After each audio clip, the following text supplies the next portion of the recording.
Welcome back to Montana this morning. The time is 6:46. The sun is shining on this Wednesday. 53 degrees to get you out the door. Things are going to heat up just a bit. I'll have more details on that in a few minutes with his forecast. But for now, let's get to news. Our top story this Wednesday morning. While you're swiping your card, thieves could be swiping your data through card skimmers. Thousands of dollars stolen from dozens of local people. Q2's Mitch Laggy shows us what card holders need to look out for. Since July 1st, the Billings Police Department has received about 45 fraud reports. 19 of those received on July 8th alone. Nick Wolf was one of them.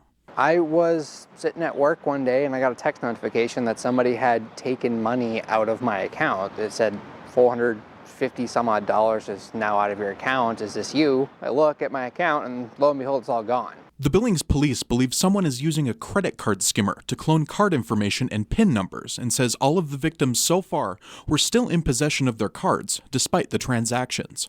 The suspect then uses the cloned card at a gas station ATM to withdraw low amounts of money, or in Nick's case, a large amount.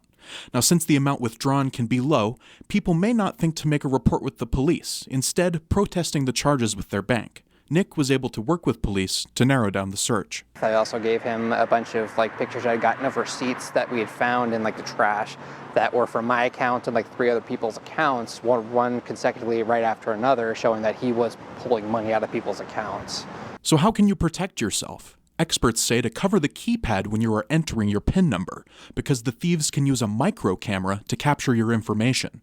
Checking to see if the card reader is legit is also a good strategy. I'm gonna be jiggling at every single ATM or whatever the heck else I'm working with. If it's a card reader, I'm gonna mess with it a little bit to make sure that nobody's got a skimmer on there. I don't want that to happen again. Billings police say, as a consumer protection reminder, they encourage people to monitor their accounts and be aware of any unusual devices attached to card inserts and report any suspicious activity.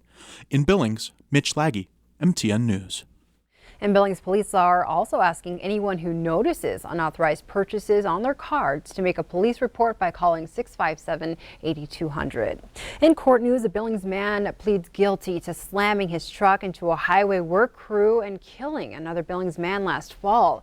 Investigators say 28-year-old Ethan Anderson was severely impaired when he crashed his flatbed truck at the I-90 off-ramp on South Billings Boulevard.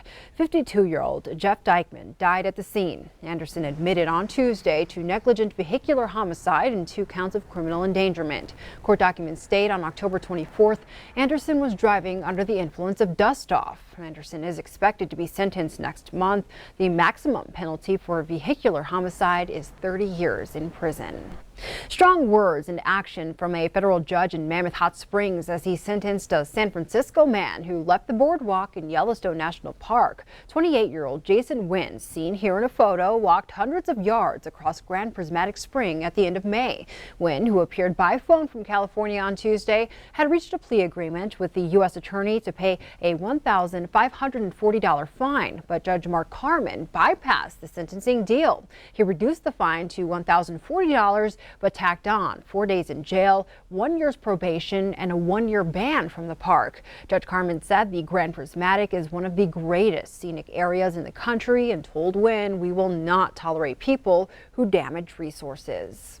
One woman is dead and 2 others injured after a motorhome crashed and rolled in Paradise Valley. Montana Highway Patrol says it happened around 2:30 Tuesday afternoon as the RV was headed south on Highway 89. Authorities say an elderly out-of-state woman was killed when the RV went off the right side of the road and rolled. Another passenger and the driver were both taken to Livingston for treatment. The cause of the crash is still under investigation. Following news of the death of billionaire philanthropist and former presidential candidate Ross Perot, MSU is recalling a time he was honored on campus. Back in October of 2005, Perot appeared in Bozeman to receive the Stibitz Award, which honors pioneers in computer and technology fields. Perot spoke to MSU students, telling them how he got to where he was and offered advice as they prepared to enter the workforce. And during his campaign in 1992, Perot saw success in Montana, earning 26% of the vote, one of his highest totals in any state. Perot passed away Tuesday at the age of 89. He was diagnosed with leukemia just 5 months ago. A year has passed since lightning struck a tree in the Bacon Rind area of the Custer-Gallatin National Forest near Big Sky. Crews worked to manage it and not to put it out for 3 months as it burned more than 5,000 acres. MTN's Cody Boyer explains the science behind the fire. We have to make the call whether we're going to immediately suppress that fire or manage that fire. When you find yourself looking at a fire this large, this destructive, it was a tough call indeed, including for firefighter crews with the Custer-Gallatin National Forest, Yellowstone Park, and Gallatin County working together. That first day we flew in a crew. They got out on the ground and got us a good size up on the fire, told us what it was burning in. With big flames come big scars, still clearly visible to this day. As it burned, many, including West Zone Fire Management Officer Jeff Shanafelt, had to make bigger decisions. Our first objective is always public and firefighter safety. We made our way up into the charred mountains near Black Butte Ranch off Interstate 191. Meanwhile, Shanafelt and others like fire ecologist Todd Erdody explained why crews instead allowed it to burn. There wasn't a whole lot of values at risk up there. We had a very good snowpack. June was very wet, so the conditions were very right. Also joining us, ecologist formerly of the University of Arizona, Duncan Patton, his wife too. When you were letting this burn, that was really upsetting some people who were driving by or what have you. Why aren't they out there fighting this fire? We protect the values at risk, whether that's point protection around a place like Black Butte Ranch. Now out of this whole fire, Duncan points out up there in that little clearing, way up there, that's where it all started. He knows this because he had a front row seat. A stop during our tour, Black Butte Ranch, where Patton and his family were staying as the fire burned nearly in his backyard. You could hear the fire crackling up on the hill. Patton and the Custer-Gallatin National Forest Service say the same thing. This is the classic example of the ladder effect of small spruce and fir coming up under old, mature, dying lodgepole.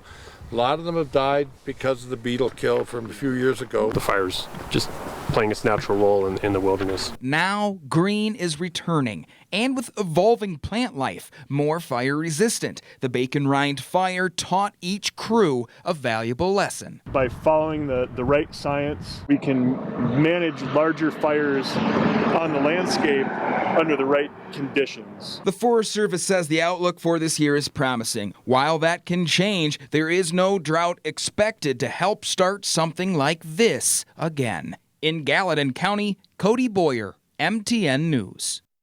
And Cody tells us before the Bacon Rind fire started, that area had not seen fire for about 150 years.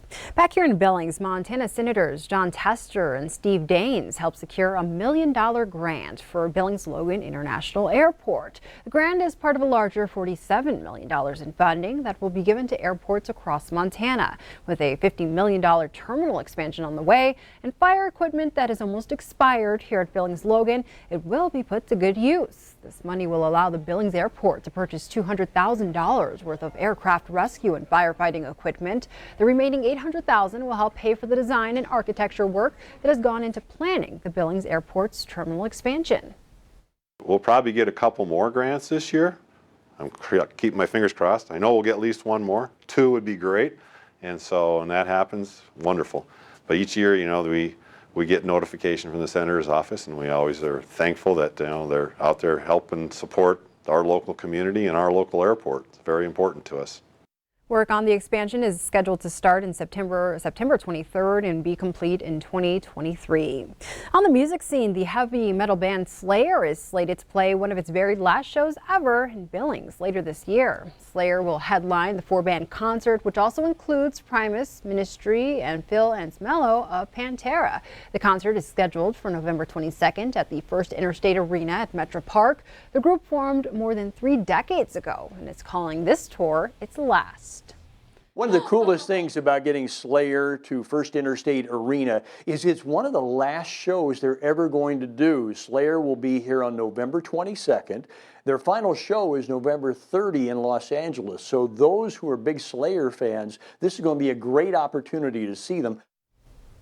And here's a look at the big shows coming up this summer. July 25th is Rob Zombie and Marilyn Manson. Just days later, Disturbed will hit the stage. Then it's Montana Fair with 3 concerts in a row. It kicks off with Black Hawk, Restless Hearts, and Shenandoah, followed by 98 Degrees and Old Dominion. And finally, on August 25th, Weird Al will come to Billings. And meanwhile, Massey says to keep your eye out as they have a few more concert announcements coming up in the next week.